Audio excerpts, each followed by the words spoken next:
Mais il y a d'autres choses. Puis le chapitre 50, c'est un peu sur les funérailles et la mort de Jacob, qui est important.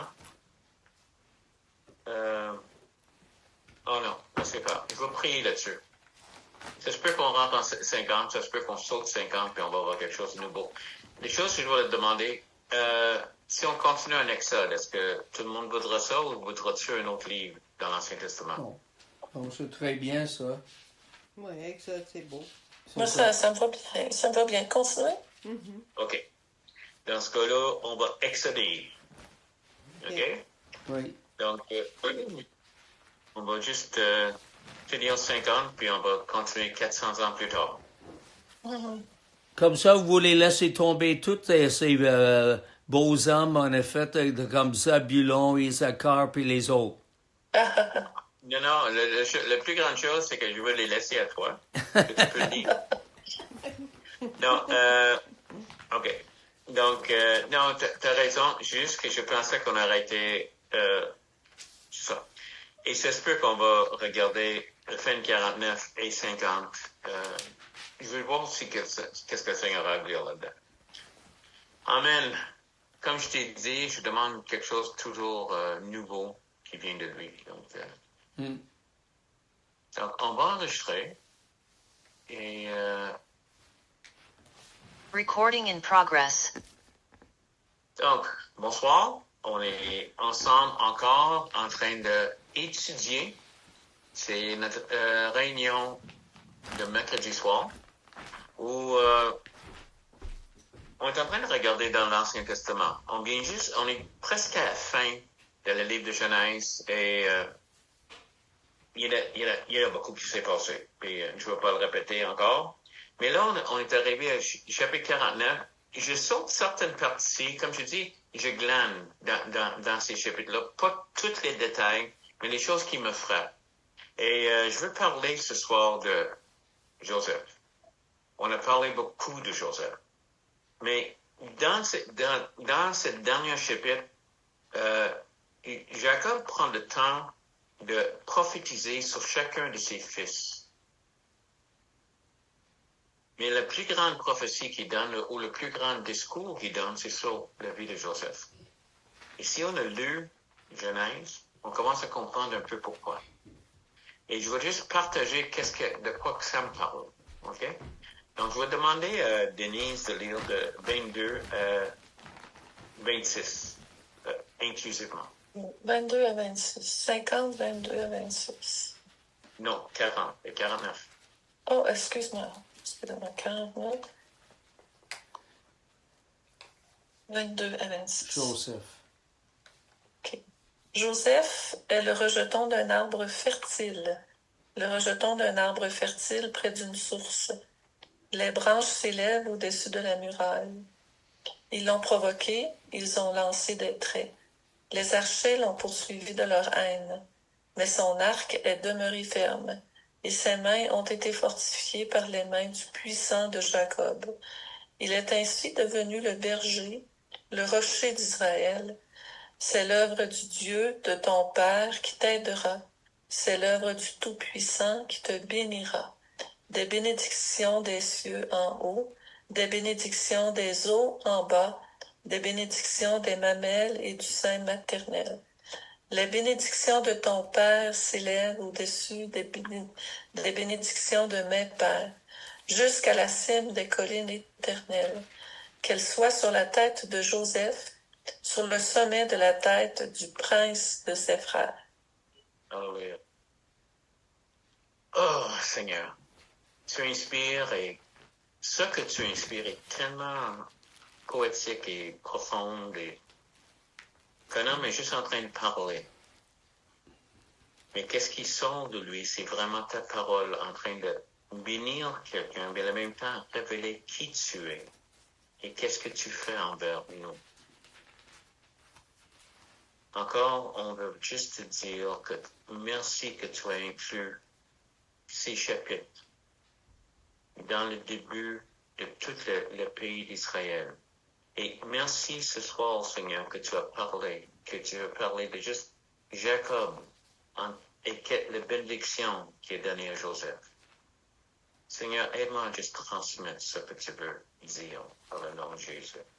Amen. C'est assez spécial ce qui est en train de se passer ici, parce que ici, si tu remarques, il n'est pas en train de faire une promesse pour le futur de Joseph. Il est en train de déclarer qui il est maintenant. Parce que ça, c'est Joseph maintenant. Et il n'y a pas vraiment de prophétie, parce que dans le chapitre, on est dans le chapitre 49, parce que dans le chapitre 48, il a prophétisé sur les fils de Joseph, et que eux vont porter les noms de Manassé et Ephraim. Ils vont être portés comme dans les 12 tribus d'Israël. On n'entend plus parler de Joseph comme tribu. Mais la grandeur de Joseph est vue dans tout ça. De qui il est. C'est merveilleux qu'est-ce qui est en train de se passer. Et Joseph, le héros, la personne qui a sauvé le peuple d'Israël, le peuple de Jacob, qui deviendra le peuple d'Israël, il est sauvé en étant fidèle vers Dieu. Donc, il dit que Joseph est un rejeton d'un arbre fertile. C'est un thème qui revient souvent à propos des arbres et de la fertilité des arbres. On regarde, Linda, peut-être tu peux lire Genèse 41, 52. J'ai pas mes lunettes. Take it. OK. Donc, Ça marche pas. lirez-le ça. Non. Genèse 41, 52. 41, 52, toujours Genèse. Oui. OK. Et il donne au second le nom d'Ephraïm, car dit-il, Dieu m'a rendu fécond dans le pays de mon affliction. Alléluia. Donc, déjà, il savait que... Qu'est-ce que Jacob est en train de prophétiser? Qu'est-ce qu'il est en train de bénir? Donc, Joseph le savait. Il a même nommé son fils. Les noms dans l'Ancien Testament sont tellement importants. Ils sont en train de donner des histoires. Tu écoutes les noms. Il y avait Jacob, usurpeur, mais qui devient Israël, qui luttait avec Dieu. C'est quelque chose dans les noms. Et dans le nom qu'il a choisi pour son fils, Ephraim, il est en train de déclarer à quel point que Dieu était fidèle envers lui. À travers toutes les années d'esclavage, à travers toutes les années de prison, Dieu est fidèle. Il l'a rendu fécond. Et c'est quelque chose que Dieu veut faire avec nos vies. Denise, Jean 15, 5. Jean 15, 5. Oui. C'est dans le Nouveau Testament. Penses-tu? Oui. Jean 15, 5. Oui. OK. Je suis le cep, vous êtes les sarments. Celui qui demeure en moi et en qui je demeure porte beaucoup de fruits, car sans moi, vous ne pouvez rien faire. Amen. Peux-tu imaginer un meilleur exemple que Joseph, de ce verset-là? Mm-hmm. Avec lui, on peut porter beaucoup de fruits. Et Joseph, c'est incroyable qu'est-ce qu'il a porté. Mais la même chose pour toi et moi dans le Seigneur. C'est que si on demeure, et le mot demeure, j'aime ça, parce que ça veut dire, fais comme chez vous. C'est pas comme, que je demeure, faut que je demeure. C'est même l'idée que, je rentre chez nous, tu enlèves tes souliers, t'es chez vous, tu mets les pieds, tu trouves une pouffe, tu lèves les pieds. Chez nous, ici, fais un café, et il dit, si tu fais ça chez nous, moi, je vais faire ça chez vous. Et si on demeure ensemble, on va être fécond, on va causer, il va y avoir des fruits qui vont sortir de ça. Ephraim, c'est parce qu'il m'a rendu fécond. Et c'est ça le désir qu'on a chacun de nous dans le Seigneur. Et Joseph est un exemple incroyablement. Même l'Église est connue, l'idée de l'arbre, l'idée que nous sommes greffés dans l'arbre d'Israël. Juste cette idée de fruits et de faire partie et de croissance, c'est grand et tellement révélé dans la vie de Joseph. Hallelujah. Et on voit que l'idée des rejetons, c'est que les bizarre étant anglais, la première fois que j'ai entendu parler de rejetons, j'ai toujours pensé que c'est quelqu'un qui se fait rejeter. Mais ça veut dire... Donc, mais non, c'est l'idée de ceux qui viennent. T'sais, ils sont les produits des parents. Mais il y a des choses qu'ils disent en anglais, je ne sais pas si c'est la même chose qui est en français, mais il y a comme les fruits ne tombent pas loin de l'arbre. Oui, Autrement, si tes parents sont comme ça, toi, tu vas être de même. oui. Remarque les 12 enfants de Jacob. Et remarque Joseph. Les autres enfants venaient de Léa. Léa avait l'air d'être douce, soumise, quelque chose. Hein?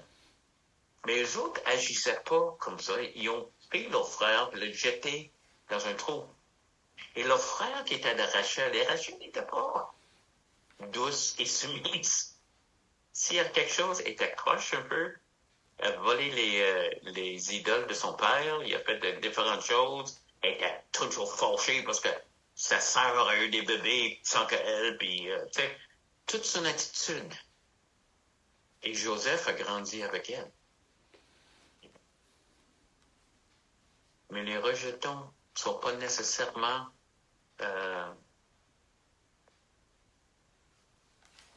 cursed. Maudit.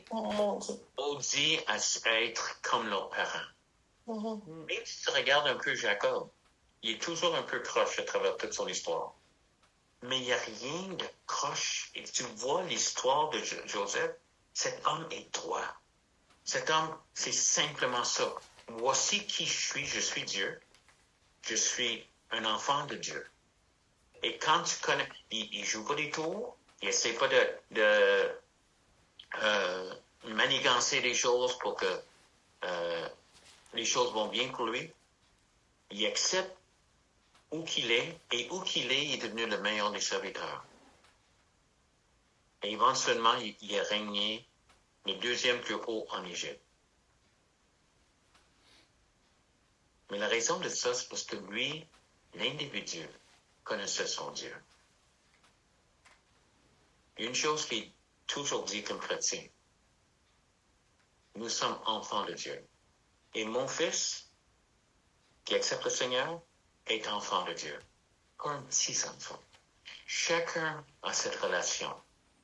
Jusqu'à la 30e génération, c'est que chacun est un enfant de Dieu et pas un petit enfant. Et chacun a sa relation personnelle avec le Dieu qui existe. Puis nous ne sommes pas condamnés d'être comme quelqu'un d'autre. Des fois, moi je le dis, je suis un Walsh, j'ai la personnalité de ma famille et cette voix, ok? Mais je ne suis pas forcé à agir autrement. Oui, j'ai certains traits et certaines choses, mais quand ces traits-là sont contre les choses de Dieu, il ne faut pas qu'il les accepte. Et comme Joseph, il n'était pas forcé de le faire. Il était différent. Il nous a montré ça. J'aime Joseph. Le plus qu'on regardait, le plus que... Il est juste... il me touche le cœur. 23 parle de... Ils ont provoqué, ils l'ont lancé des traits, les archers l'ont poursuivi de leur haine. Il n'y avait pas d'archers après lui. Mais c'était ses frères, c'est du monde qui était frustré avec lui. Parce qu'un jour, il y a eu un rêve. Il y a un rêve, puis il dit, un jour, comme un jeune, il manquait de sagesse, il a dit, vous allez tous vous mettre à genoux devant moi. C'est un rêve. Il dit, OK, et je partageais ça. Et Chaplin qui était surprise de la réaction. Parce que il y a eu deux rêves comme ça. Et le premier, pour l'engueuler, c'était ses frères. Puis le deuxième, pour dire, t'es pas correct, c'est son père. Parce que dans le deuxième rêve, son père. Mais une chose, donc ils ont commencé un complot pour l'arrêter. Et des flèches et des choses. Puis il l'agaçait, puis il faisait des choses contre lui. Puis, OK, mais la première question comme chrétien, comme serviteur de Dieu, c'est que, est-ce que c'est vrai? Personne ne s'est posé la question. De quoi qu'il parle? Parce que c'est pas la volonté de Dieu qui m'intéresse, c'est moi. Où que moi, je vais être. Et comment il va me reconnaître? C'est quelque chose quand Dieu te montre à toi, c'est pas ta place. C'est sa place à lui. La Bible est remplie.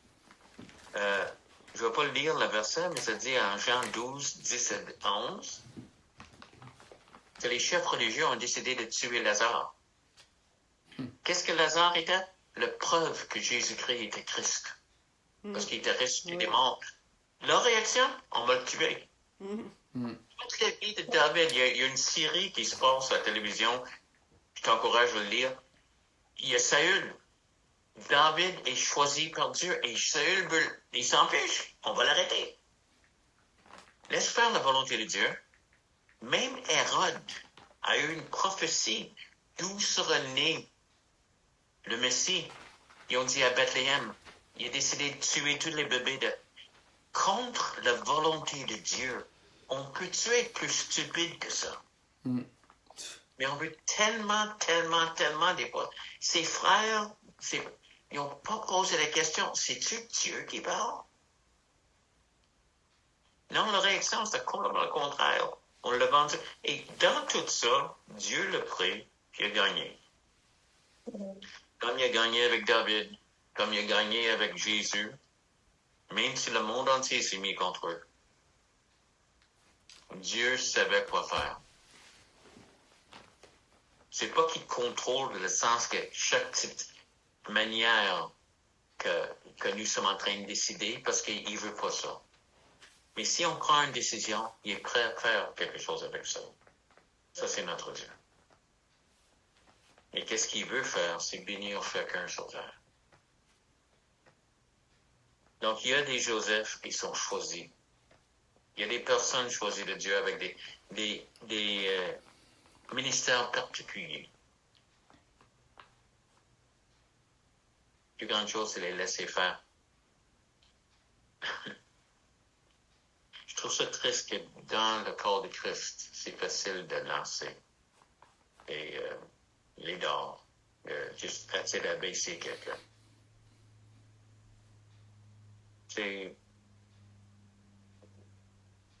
Ça se peut-tu que Dieu a parlé à mon frère, Joseph? Ça se peut-tu qu'il y a quelque chose de spécial? Ils ne sont même pas posé la question.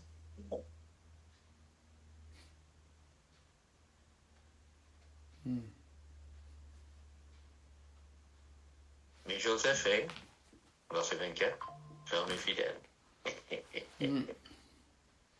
Mais son arc est demeuré ferme et ses mains ont été fortifiées par les mains de la puissance de Jacques. J'aime ça.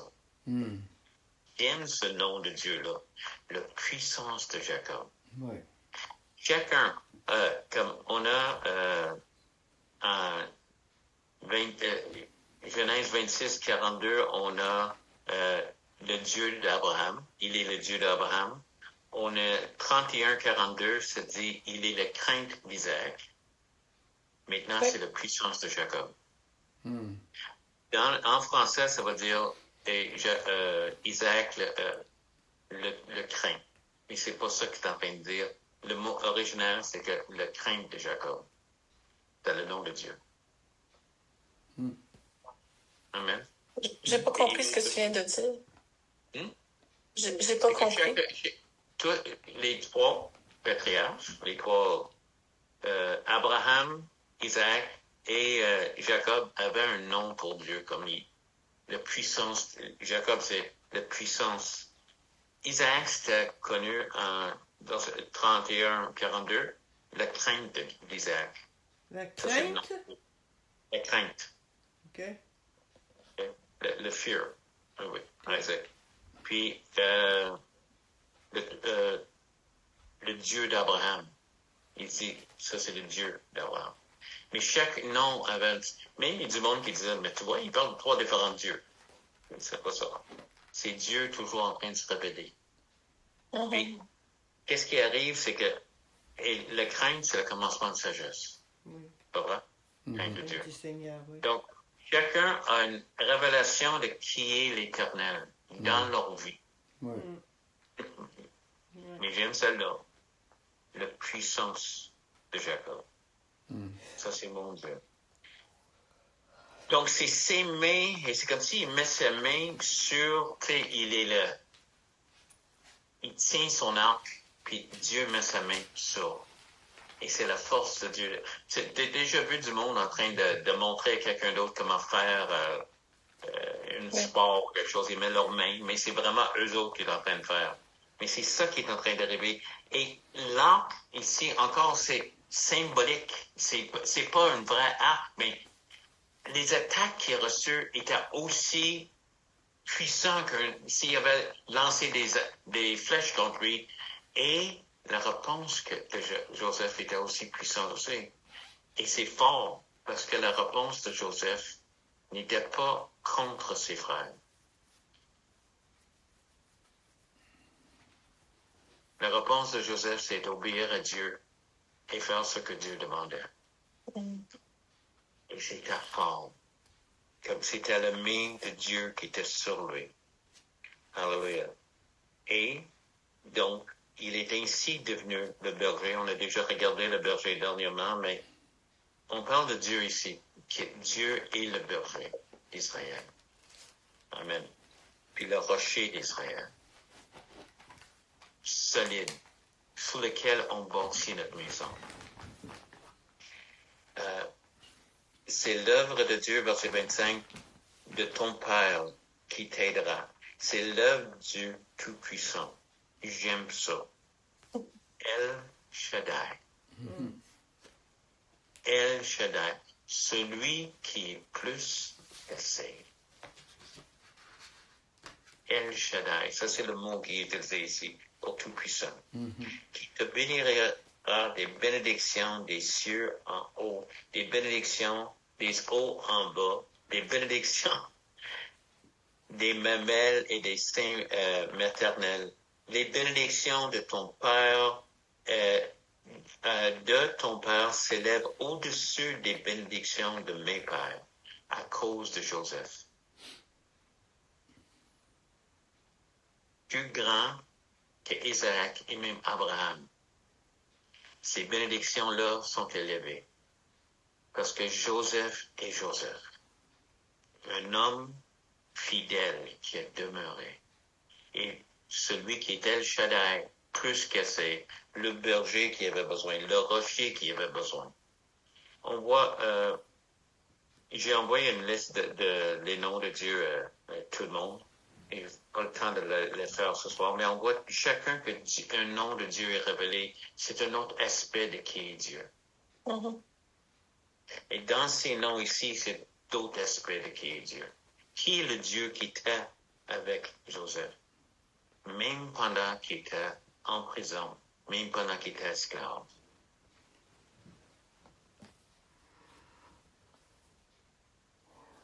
Alléluia.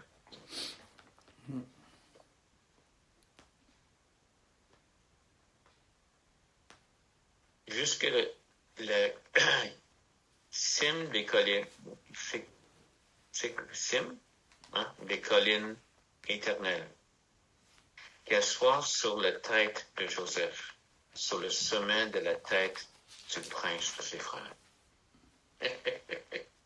Penses-tu qu'il a accepté qu'ils vont se mettre à genoux devant Joseph? Qui est moins insulté par le rêve que Joseph a eu.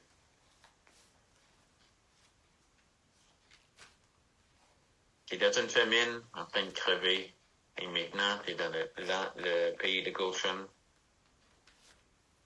et béni.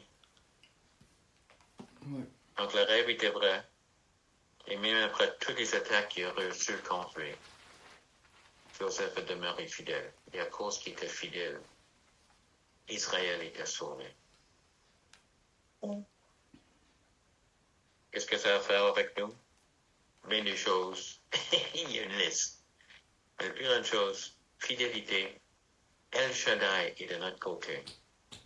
Celui qui est pour nous est plus grand que ceux qui sont contre nous. plus grand est celui qui est en toi que celui qui est dans le monde. Et s'il est pour toi, qui peut arrêter? Qui peut t'empêcher? Qui peut t'écraser? Alléluia. Donc, je bénis Seigneur pour Joseph. Et qu'est-ce que je te encourage si tu ne connais pas Dieu? Joseph était un jeune homme de 17 ans. Il connaissait son Dieu. Il est devenu la personne peut-être le plus puissant en Israël, en Égypte. Il avait une autorité au-dessus de lui, mais c'est lui qui faisait tout. Donc peut-être qu'il y avait même plus de puissance que Pharaon. Il s'appelait en nom. Parce qu'il connaissait son Dieu. En Jésus, qu'est-ce qu'il promet? C'est la vie en abondance. Pas un jardin rose. Dans la vie, Joseph a eu toutes sortes de problèmes aussi. Mais la fin de sa vie, c'est que non seulement lui, mais Israël, il va éventuellement avoir 2 millions de personnes en Israël à cause de ce qu'il a fait. Dieu a un plan pour ta vie. Et ça se peut que d'autres personnes vont te décourager et dire, tu te prends pour un autre. Mais si ça vient de Dieu, te encourage de marcher là-dedans. Si tu ne connais pas Dieu, viens connaître qu'est-ce qu'il a préparé pour toi. Parce que je te garantis une chose, Dieu a un plan pour toi. Bien autour, on est juste des numéros, on est juste dépendant de combien d'euros on veut. Mais en Dieu, tu vaux la peine. Tu valais le sang de Jésus. Tu as tellement de valeur. Non seulement pour être sauvé, mais pour aussi ta vie a de la valeur envers d'autres. Donc, je t'invite dans cette fin de semaine de Pâques aussi, c'est que connaître qu'est-ce que Jésus a fait pour toi. Étudie le Pâques. Tu vas voir comment il t'aime.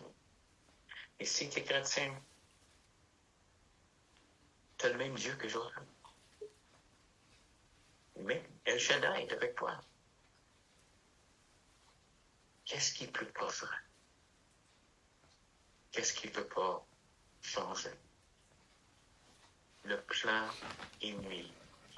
Qu'est-ce qui a débuté en toi, il va amener à sa fin. Je le sais. Encore, on t'invite à venir nous rejoindre le dimanche. On est là, 10h, le dimanche matin. Cette semaine, un invité spécial. La fin de semaine de Pâques, on va parler de Pâques. Mais exactement, qu'est-ce que Pâques a à faire avec ta vie aujourd'hui? Pas juste une célébration, mais il y a une réalité que pour que tu comprends qui va transformer ta vie. Donc, je t'invite à venir faire un tour.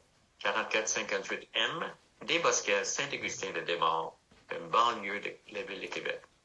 Et en dessous ici, tu vois notre adresse, tu vas voir notre adresse courriel. Si tu veux me contacter. Aussi, si tu ne peux pas être ici, il y a du monde qui nous rejoint par Zoom. C'est déjà arrivé. Donc, Zoom est toujours ouvert le dimanche matin. Tu pourras nous contacter. Et mercredi soir, on se rencontre seulement par Zoom. Mais tu peux venir nous zoomer avec sur Zoom. C'est une bienvenue. Et une chose que je t'encourage, si tu as des questions, pose-moi des questions. Il y a des réponses. Je te garantis, dans le Seigneur, il y a des réponses. Et si je n'ai pas les réponses, si c'est trop dur, Denise va répondre. Amen. Merci de m'avoir écouté. Et à la prochaine. Oui. Amen. Amen. Amen. C'est bon. Oups. Oh, OK. It's over. Oui. J'aimerais mentionner aussi que Joseph, il a reçu la bénédiction qui était le plus long parmi, en effet, toutes les bénédictions, en effet, que Jacob a prononcées sur ses fils. C'est ça. Puis, il y avait l'image, en effet, Joseph est un type du Seigneur Jésus-Christ, qui est bien important. Ça veut dire, en effet, par la vie et les actions, en effet, de Joseph, nous pouvons, en effet, mieux comprendre la personne et l'œuvre du Seigneur Jésus. Pas pour dire qu'en effet, Joseph était exactement comme Jésus, parce que Jésus est le Fils éternel du Père, le Créateur de l'univers qui est devenu homme, mais Joseph est quand même un type du Seigneur Jésus. Donc, en effet, il était fructueux, on a vu ça dans le verset 22. Il était haï dans le verset 23. Dans le verset 24, on voit justement qu'il était fort, Joseph, et aussi qu'il était un leader parmi ses frères, dans le verset 26. Alors, je juste, en effet, vous donne une idée que vous pouvez mieux comprendre le Seigneur Jésus, à fin de compte, avec Joseph comme un type, qui était rejeté et tout par ses frères, puis voilà, et que il était couronné comme le deuxième, en effet, en autorité sur l'Égypte. Alors, voyez-vous, en effet, que, comme je dis, Joseph était un type du Seigneur Jésus. Donc, je vous invite, en effet, de faire vos propres études pour mieux comprendre cela, la vie de Joseph, et comment, en effet, c'était vraiment un type du Seigneur Jésus. D'accord? Alors, que le Seigneur vous bénisse. Merci, bye-bye.